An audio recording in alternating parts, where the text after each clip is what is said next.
गांव का नाम था सोनापुर, पर सोने जैसा वहाँ कुछ भी नहीं था। धूल, कर्ज और मजबूरी तीनों हर गली में बराबर फैले थे। इसी गांव में रहता था बंसीधर, 55 बरस का किसान। झुकी कमर और सीधी नीयत वाला आदमी। बंसीधर के पास 2.5 बीघा जमीन थी। वही उसकी दुनिया थी, उसका पेट, उसकी इज्जत और उसका भविष्य। पर जमीन अब उतनी नहीं देती थी जितनी ले लेती थी। हर साल बीज, खाद, पानी सब उधार से आते और फसल आते आते आधी साहूकार की हो जाती।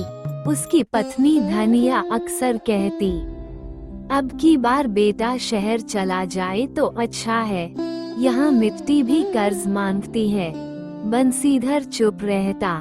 उसे शहर से डर लगता था, वहाँ आदमी मशीन बन जाता है।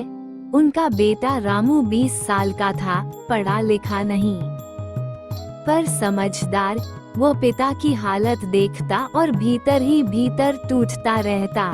एक दिन बोला, बाबू, मैं शहर जा रहा हूँ, यहाँ रहकर आपकी तरह घिसना नहीं चाहता। बंसीधर ने पहली बार बेटे को रोकना चाहा। शहर में आदमी सस्ता है बेटा, रामू मुस्कुरा दिया। यहाँ भी कौन महंगा है बाबू। रामू शहर चला गया। महीनों तक कोई खबर नहीं आई। धनिया हर शाम चौखट पर बैठकर रास्ता देखती। इधर गांव में साहूकार हरखू लाल ने बंसीधर पर दबाव बढ़ा दिया, या तो कर्ज चुकाओ या जमीन मेरे नाम करो। बंसीधर रात भर सो न सका। वो जमीन जिसमें उसके बाप दादा की हड्डियां मिली थीं, अब कागज बनकर छिनने वाली थी। उसी रात बारिश हुई। बंसीधर बाहर निकला, गीली मिट्टी को मुट्ठी में लेकर बोला, तू ही बता, मैं क्या करूं। मिट्टी चुप थी। कुछ दिन बाद रामू लौटा, पतला हो गया था, पर आंखों में आत्मविश्वास था। उसने माँ बाप के पैर छुए और बोला, बाबू, मैं फैक्ट्री में काम करता हूँ, थोड़ा पैसा जमा किया है। धनिया की आंखें भर आईं। बंसीधर ने कांपते हाथों से नोट लिए। वह पैसे नहीं थे, वह बेटे का पसीना था। वे पैसे लेकर बंसीधर साहूकार के पास गया। हरखू लाल ने गिनकर कहा, अब भी पूरा नहीं है, जमीन तो जाएगी।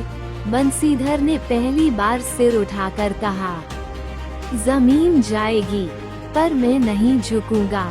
उसी दिन पंचायत बैठी। रामू ने सबके सामने कहा, अगर कर्ज इतना ही पवित्र है, तो मेहनत क्यों अपवित्र हो जाती है। गांव चुप हो गया। हरखू लाल की हंसी फीकी पड़ गई।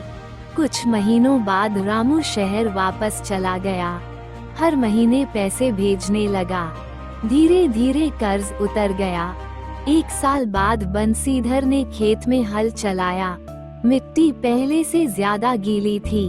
उसने मुट्ठी भर मिट्टी उठाकर कहा, आज तू कर्ज नहीं, उम्मीद देती है। धनिया दूर से देख रही थी।